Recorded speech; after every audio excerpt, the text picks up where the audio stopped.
Hello friends, आप सभी का स्वागत है हमारे यूट्यूब चैनल विजार्ड क्लासेस पर। ओके फ्रेंड्स, ये जो हमारा क्लासेस है बीपीएससी टीआरई कंप्यूटर साइंस और एसटीईटी कंप्यूटर साइंस के लिए है।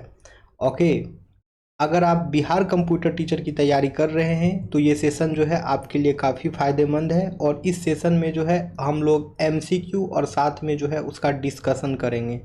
ओके, हमारे क्लासेस का जो टाइमिंग है वो शाम का 6 PM है, ठीक है। और क्लासेस जो है हमारे चैनल पे रेगुलर चलती है और शाम में 6 बजे जो है फ्रेंड्स आप लोगों को जो है वीडियो मिल जाया करेगा। तो चलिए स्टार्ट करते हैं। आज का फर्स्ट क्वेश्चन है, विच of the flowing allows simultaneous right and read operation. तो इनमें से जो है कौन सा ऑप्शंस है जो हमें साइमल्टेनियस रीड और राइट दोनों ऑपरेशन प्रोवाइड करता है। ऑप्शन ए है रोम, ऑप्शन बी है ई रोम, ऑप्शन सी है रैम, ऑप्शन डी है नन ऑफ द एबव। तो फ्रेंड्स, साइमल्टेनियस यानी कि एक ही साथ रीड एंड राइट ऑपरेशन जो है फ्रेंड्स वो जो है रैम प्रोवाइड करता है। और रैम को जो है हम लोग रैंडम एक्सेस मेमोरी कहते हैं, ठीक है।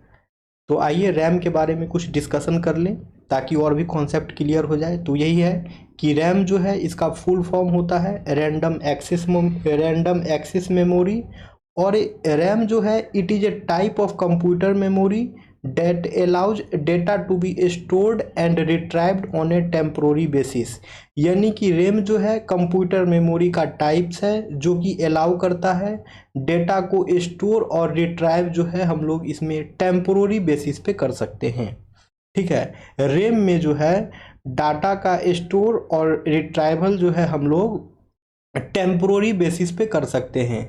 अब है unlike storage memory like hard disk और SSDs which retains data even when the computer is turned off, RAM loses its data when the power is turned off। जैसे कि हमारा और भी स्टोरेज मेमोरी है जैसे कि हार्ड डिस्क हो गया और SSD हो गया। इसमें क्या होता है कि पावर जो है टर्न ऑफ होने के बाद भी जो है हम लोग डाटा को रिटेन कर लेते हैं। लेकिन रैम में जो है अगर पावर ऑफ होगा तो रैम का डाटा जो है हम लोग उस डाटा को लॉस्ट कर जाएंगे, ठीक है। उस डाटा को हम लोग खो देंगे, ठीक है। तो ये डिफरेंस हो गया रैम और अदर स्टोरेज डिवाइसेज में। अब है however RAM is volatile memory, ठीक है। रैम जो है वो एक वोलेटाइल मेमोरी होता है। याद रखना है दोस्तों, रैम जो है हम लोग का वोलेटाइल मेमोरी होता है और रोम जो है वो नॉन वोलेटाइल मेमोरी होगा। तो रैम जो है वो वोलेटाइल मेमोरी क्यों होगा? तो वोलेटाइल मेमोरी इसलिए होगा कि जब हम लोग जो है पावर को टर्न ऑफ कर देते हैं तो रैम में जो भी डेटा है हमारा जो भी कंटेंट है वो लॉस्ट हो जाता है।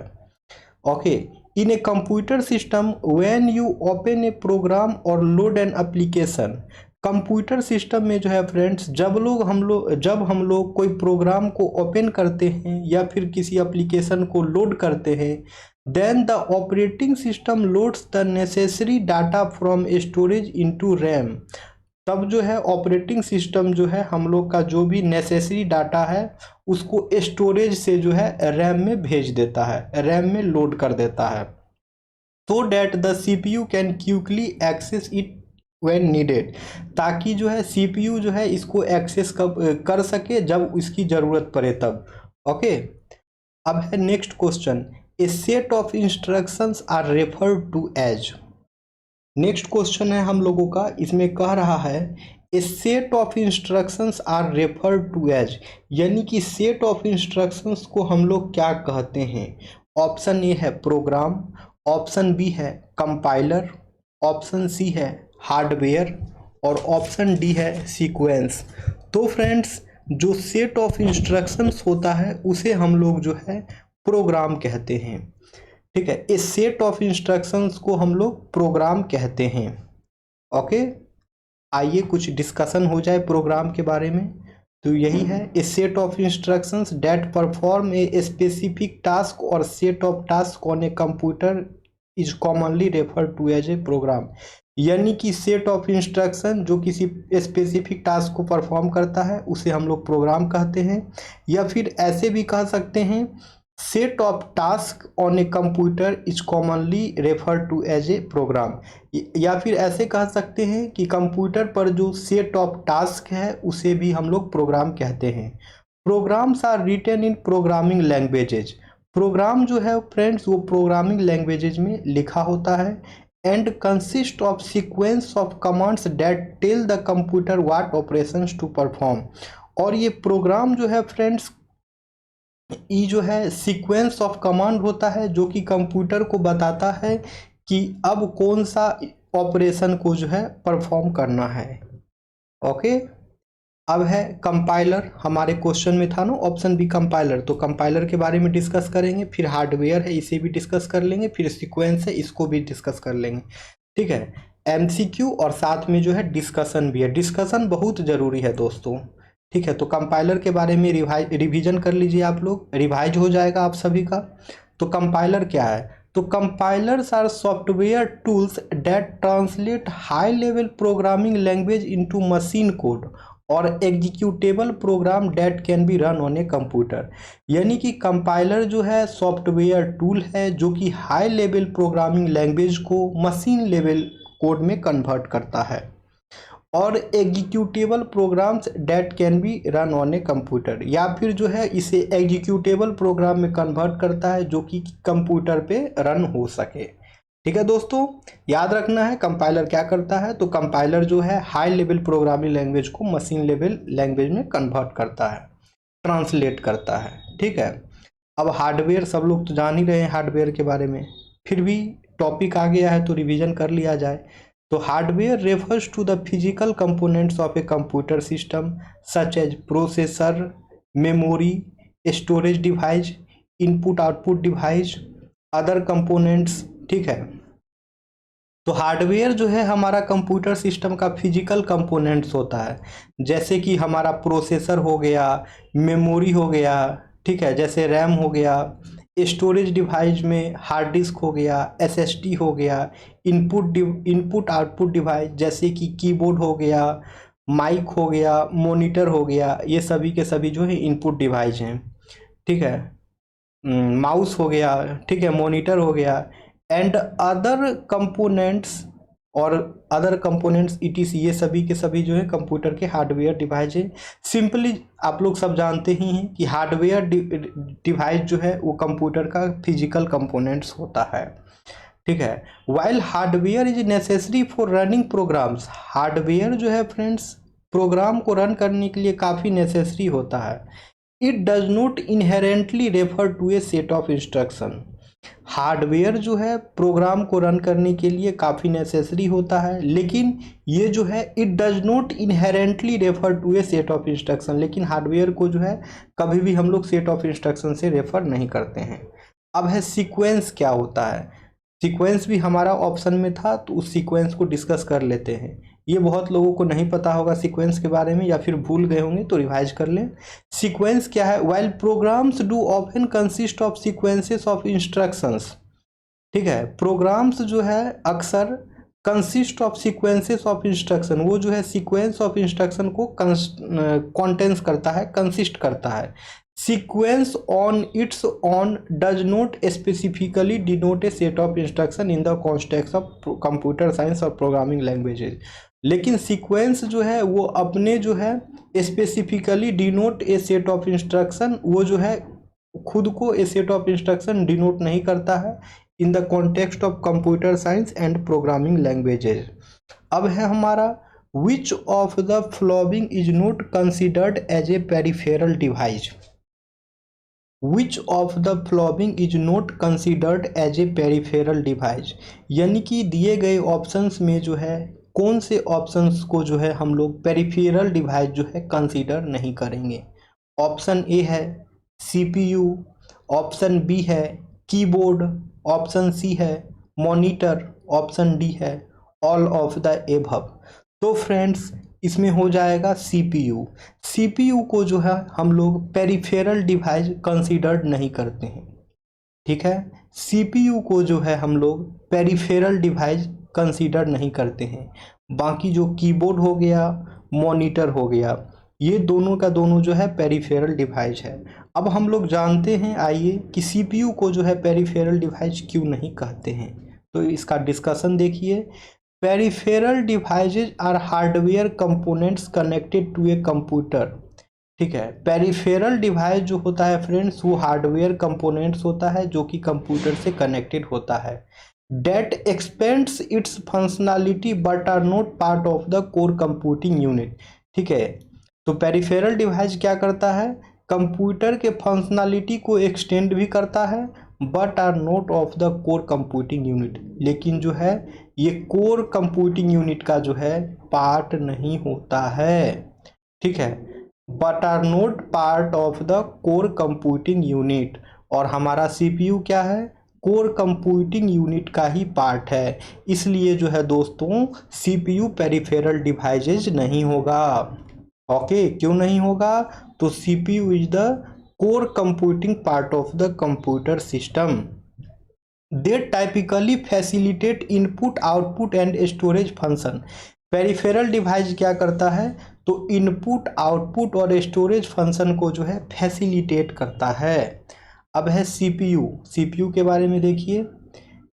सीपीयू अभी यही है कि अभी हम लोग डिस्कस किए थे ना कि सीपीयू को जो पेरिफेरल डिवाइस जो है नहीं कंसीडर करते हैं, उसी के बारे में क्यों नहीं करते। जान तो गई हैं कि सीपीयू जो है कोर कंप्यूटिंग पार्ट होता है कंप्यूटर सिस्टम का, इसलिए जो है इसे पेरिफेरल डिवाइस कंसीडर नहीं करते हैं। एक बार देख लीजिए, यहाँ पे लिखा हुआ है CPU central processing unit on the other hand is not considered a peripheral device. CPU को यानी कि सेंट्रल प्रोसेसिंग यूनिट जो है उसे हम लोग पेरिफेरल डिवाइस कंसिडर्ड नहीं करते हैं।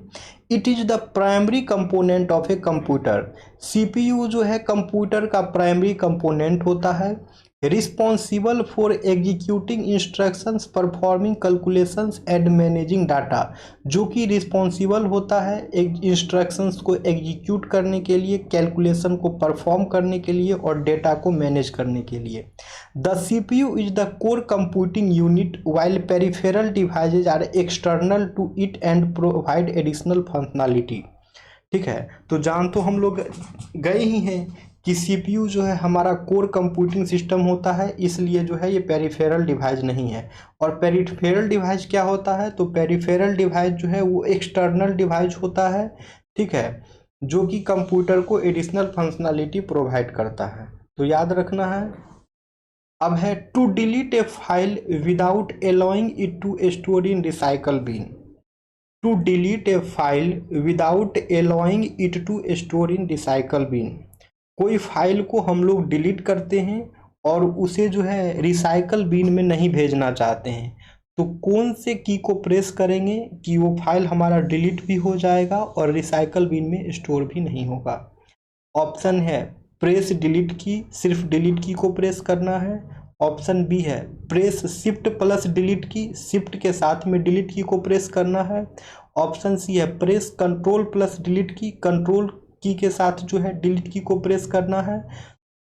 और ऑप्शन डी है प्रेस अल्ट प्लस डिलीट की, अल्ट की के साथ जो है डिलीट की को प्रेस करना है।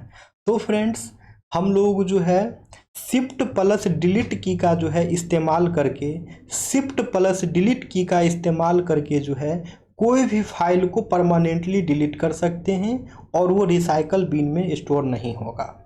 ठीक है फ्रेंड्स, अगर हम लोग कोई भी फाइल को डिलीट करना चाहते हैं और वो रिसाइकल बिन में ना जाए, तो हम लोगों को शिफ्ट प्लस डिलीट की का इस्तेमाल करना है। ओके, तो इसका एक्सप्लेनेशन वही है कि प्रेसिंग शिफ्ट प्लस डिलीट की combination is a common method use to delete a file permanently without sending it to the recycle bin और ट्रैश। तो हम लोग जो है शिफ्ट प्लस डिलीट की को प्रेस करके जो है ये दोनों की के कॉम्बिनेशन से अगर कोई भी फाइल को डिलीट करते हैं तो वो परमानेंटली डिलीट हो जाएगा और रिसाइकल बिन में भी नहीं जाएगा और ना ही ट्रैश में जाएगा। When you use this shortcut, जब हम लोग इस शॉर्टकट का इस्तेमाल करते हैं, the file bypasses the recycle bin or trash and is immediately removed from your system, making it unrecoverable through normal means। ठीक है। तो शिफ्ट प्लस डिलीट की का जब हम लोग इस्तेमाल करते हैं तो ये रिसाइकल बिन में या फिर ट्रैश में ये फाइल नहीं जाएगा और इमीडिएटली जो है हमारे सिस्टम से रिमूव हो जाता है। और ये जो है इसे फिर जो है हम लोग नॉर्मल प्रोसेस से जो है अनरिकवर नहीं कर सकते हैं। ठीक है। अब है if the data is present in a register and it is referred using the particular register then it is called.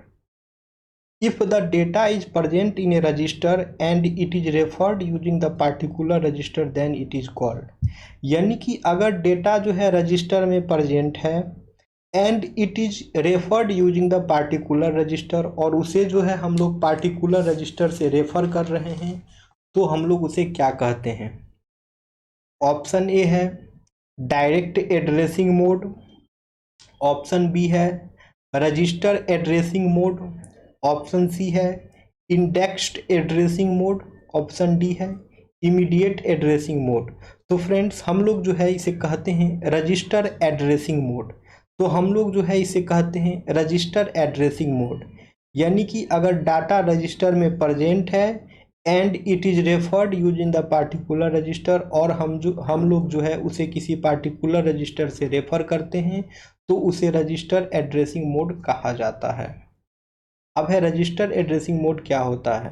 तो register addressing mode is a type of addressing mode in computer architecture. तो register addressing mode जो है एक type of addressing mode है computer architecture में where the operand is located in a CPU register, जहाँ की जो है इसका ऑपरेंड जो है सीपीयू रजिस्टर में लोकेटेड होता है। In this mode the instruction specifies a register directly as the source और destination of the data being operated on. तो रजिस्टर एड्रेसिंग मोड में जो क्या होता है इसमें इंस्ट्रक्शन जो है स्पेसिफाई करता है एक रजिस्टर को एज द सोर्स और डेस्टिनेशन ऑफ द डाटा। ठीक है। रजिस्टर एड्रेसिंग मोड में क्या होता है दोस्तों, इंस्ट्रक्शन जो है वो स्पेसिफाई करता है रजिस्टर के डायरेक्टली सोर्स और डेस्टिनेशन को। ठीक है। अब है which is a process of retrieving deleting corrupted and lost data from secondary storage devices. Which is a process of retrieving, deleting corrupted and lost data from secondary storage devices। ठीक है friends, यानी कि पूछ रहा है उस process का नाम बताइए जिसके माध्यम से जो है हम लोग डेटा को रिट्राइव करते हैं, डेटा को डिलीट करते हैं। ठीक है। ठीक है। Which is a process of retrieving deleting corrupted and lost data from secondary storage. अच्छा, सेकेंडरी स्टोरेज से जो है हम लोग डिलीटेड डाटा को, लॉस्ट डाटा को, ठीक है, करप्टेड डाटा को रिट्राइव जो करते हैं उस प्रोसेस को क्या कहते हैं। ऑप्शन ए है डेटा रिकवरी, ऑप्शन बी है डेटा माइनिंग, ऑप्शन सी है डेटा डिस्कवरी, ऑप्शन डी है डेटा डिक्रिप्शन। तो फ्रेंड्स हम लोग इस प्रोसेस को जो है कहते हैं डेटा डिस्कवरी। अच्छा, डेटा डिस्कवरी होगा, डेटा रिकवरी होना चाहिए था ना फ्रेंड्स। इसको ठीक कर लीजिए यहाँ पे, ये जो है ना फ्रेंड्स डेटा रिकवरी होगा इसका आंसर। ओके, ये डेटा डिस्कवरी नहीं होगा, इसे कट कर दीजिए। ओके, और डेटा रिकवरी पे टिक मारिए। ठीक है, करेक्ट आंसर डेटा रिकवरी, और ये डेटा डिस्कवरी जो है ये गलत होगा। ठीक है। अब हम लोग आते हैं इसके डिस्कशन पे। तो ये है this terms refers to the process of retrieving और restoring data that has been lost, accidentally deleted, corrupted और made inaccessible due to various reason such as hardware failure, software issue और ह्यूमन एरर। ठीक है। तो यही हो गया lost data को, करप्टेड डाटा को या फिर एक्सीडेंटली डिलीटेड डाटा को हम लोग जो है या फिर हार्डवेयर फेल्योर या फिर सॉफ्टवेयर इश्यू या फिर ह्यूमन एरर्स के वजह से जो है कोई डाटा अगर हम लोगों का लॉस्ट हो गया है तो उस डेटा को जो है हम लोग रिकवर करते हैं, उस प्रोसेस को डेटा रिकवरी कहते हैं। And Data recovery techniques aims to recover as much of the lost data as possible from storage devices such as hard drives, SSDs, memory card और USB drives। और ये data recovery techniques जो है इसका यही main मकसद है कि हम लोगों का जो लॉस्ट डाटा है उस सभी डाटा को जो है रिकवर करना। ओके, अब है a process of fetching data from the storage device is called. A process of fetching data from the storage device is called, यानी कि स्टोरेज डिवाइस से जो है हम लोग जो डेटा को फेच करते हैं उस प्रोसेस को क्या कहते हैं। स्टोरेज डिवाइस से जो है हम लोग डेटा को जो फेच करते हैं उस प्रोसेस को क्या कहते हैं। ऑप्शन ए है डेटा कैप्चरिंग, ऑप्शन बी है डेटा स्टोरेज, ऑप्शन सी है डेटा रिट्राइवल, ऑप्शन डी है डेटा रिकवरी। तो फ्रेंड्स हम लोग जो है इसे डेटा रिट्राइवल कहते हैं।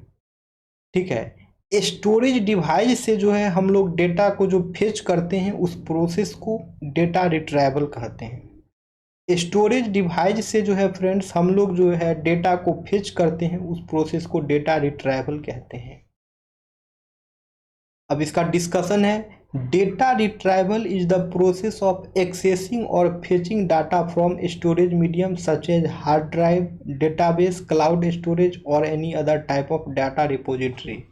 तो डाटा रिट्राइवल जो है एक प्रोसेस है जिसके माध्यम से जो है हम लोग डाटा को एक्सेस करते हैं, फेच करते हैं फ्रॉम ए स्टोरेज मीडियम से, जैसे कि हार्ड डिस्क हो गया, डेटाबेस हो गया, क्लाउड स्टोरेज हो गया एंड या फिर any other type of data repository.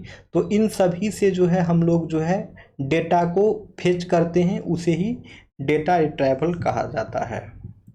अब है who developed the basic architecture of a computer. तो यहाँ पे पूछ रहा है बताइए कि कंप्यूटर के बेसिक आर्किटेक्चर को जो है किसने डेवलप किया। ऑप्शन ए है ब्लेज पास्कल, ऑप्शन बी है चार्ल्स बेबेज, ऑप्शन सी है John von Neumann, option D है नन ऑफ द एबव। ठीक है, तो पूछ रहा है बताइए कि कंप्यूटर सिस्टम के बेसिक आर्किटेक्चर को जो है किसने डेवलप किया था। तो फ्रेंड्स इसका आंसर हो जाएगा John von Neumann. John von Neumann. तो बेसिक आर्किटेक्चर, कंप्यूटर का जो बेसिक आर्किटेक्चर है उसे जॉन भन न्यूमन ने डेवलप किया था। और आप लोगों को पता है दोस्तों कि Charles Babbage is known as the father of the computer. Charles Babbage is known as the father of the computer. तो यही है कि von Neumann architecture was developed by John von Neumann. ये जो भन न्यूमन आर्किटेक्चर है ये John von Neumann के द्वारा जो है डेवलप किया गया था। ये एक हंगेरियन अमेरिकन मैथमेटिशियन थे और साथ में फिजिसिस्ट भी थे। ठीक है, 20वीं सेंचुरी के मिड में। अब है विच of the following network topologies provides the highest level of fault tolerance. ठीक है, यहाँ पे पूछ रहा है विच of the following network topologies provide the highest level of fault tolerance. ठीक है, तो पूछ रहा है बताइए इनमें से कौन सा नेटवर्क टोपोलॉजी जो है, इनमें से कौन सा नेटवर्क टोपोलॉजी जो है जो highest level of fault tolerance को प्रोवाइड करता है। ऑप्शन ए है स्टार टोपोलॉजी, ऑप्शन बी है रिंग टोपोलॉजी, ऑप्शन सी है मेश टोपोलॉजी, ऑप्शन डी है बस टोपोलॉजी। तो फ्रेंड्स हमारा नेटवर्क टोपोलॉजीज जो highest level of fault tolerance provide करता है तो वो हो जाएगा फ्रेंड्स इसका आंसर मेश टोपोलॉजी। इसका आंसर हो जाएगा मेश टोपोलॉजी। यानी कि मेश टोपोलॉजी जो है नेटवर्क टोपोलॉजी का एक टाइप्स है जो कि highest level of fault tolerance provide करता है। याद रखना है दोस्तों, मेश टोपोलॉजी जो है वो highest level of fault tolerance को प्रोवाइड करता है। ये देख लीजिए फ्रेंड्स, ये मेश टोपोलॉजी का ये फिगर है और मेश टोपोलॉजी में जो है जितने भी नोड सब एक दूसरे से कनेक्टेड होते हैं।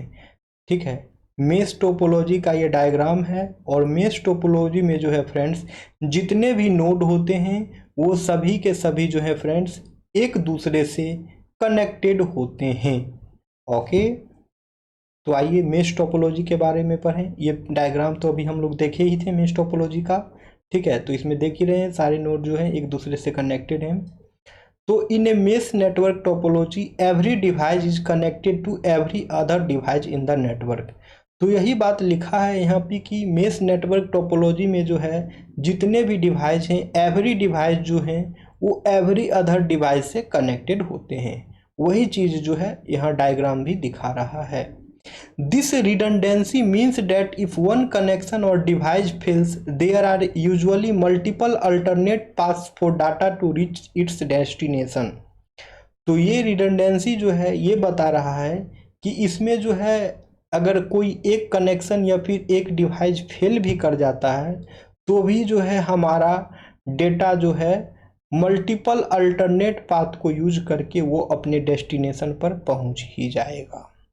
क्यों पहुंच जाएगा? अगर कोई एक डिवाइस फेल भी कर जाएगा तो भी इसलिए कर जाएगा, डेटा अपने डेस्टिनेशन पे रीच इसलिए करेगा क्योंकि इसमें जितने भी नोड हैं ना फ्रेंड्स वो सभी एक दूसरे से कनेक्टेड हैं। तो अगर इसमें कोई नोड अगर फेल भी कर जाए फिर भी जो है हमारा डेटा अपने डेस्टिनेशन पाथ पे रीच कर ही जाएगा। As a result mesh networks offer the highest level of fault tolerance among the given option. और इसलिए जो है मेश नेटवर्क जो है highest level of fault tolerance provide करता है।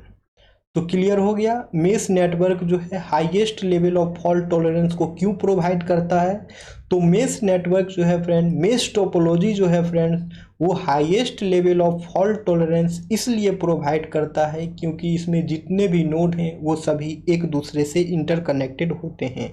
अगर कोई एक नोड जो है फेल भी कर जाए फिर भी जो है हमारा डेटा डेस्टिनेशन पाथ पे रीच कर ही जाएगा। अब आते हैं दोस्तों नेक्स्ट क्वेश्चन पे। नेक्स्ट क्वेश्चन जो है वो हमारा है क्वेश्चन नंबर 11। तो क्वेश्चन नंबर 11 दोस्तों यहाँ पे ये कह रहा है कि which provides a path to transfer data between CPU and memory. ठीक है, सीपीयू और मेमोरी के बीच में जो है कौन जो है पाथ प्रोवाइड करता है डेटा ट्रांसफर का। ठीक है, which provides a path to transfer data between CPU और मेमोरी। सीपीयू और मेमोरी के बीच में जो है डाटा ट्रांसफर के लिए जो है कौन जो है पाथ प्रोवाइड करता है। ऑप्शन ए है कंट्रोल बस, ऑप्शन बी है एड्रेस बस, ऑप्शन सी है डेटा बस, ऑप्शन डी है नन ऑफ द एबव। तो दोस्तों इस क्वेश्चन का आंसर जो है आप लोग कमेंट सेक्शन में करें। नेक्स्ट जो सेशन हम लोग लेकर के आएंगे उसमें इसको डिस्कस कर देंगे। तब तक आप लोग इसका आंसर कमेंट सेक्शन में करिए। ओके, तो चलिए फिर हम लोग सेशन को एंड करते हैं, फिर मिलेंगे नेक्स्ट वीडियो में। दोस्तों ये क्लासेस जो है कंप्यूटर साइंस की और एसटीईटी कंप्यूटर साइंस दोनों के लिए काफ़ी इम्पोर्टेंट है और ये क्लासेस जो है डेली शाम को 6 PM पर हमारे चैनल पे वीडियो अपलोड हो जाया करती है। तो आप लोग इस वीडियो को अवश्य देखें। ठीक है, तो चलिए सेशन को एंड करते हैं, फिर जो है हम लोग मिलेंगे नेक्स्ट वीडियो में। Okay friends, thank you everyone friends.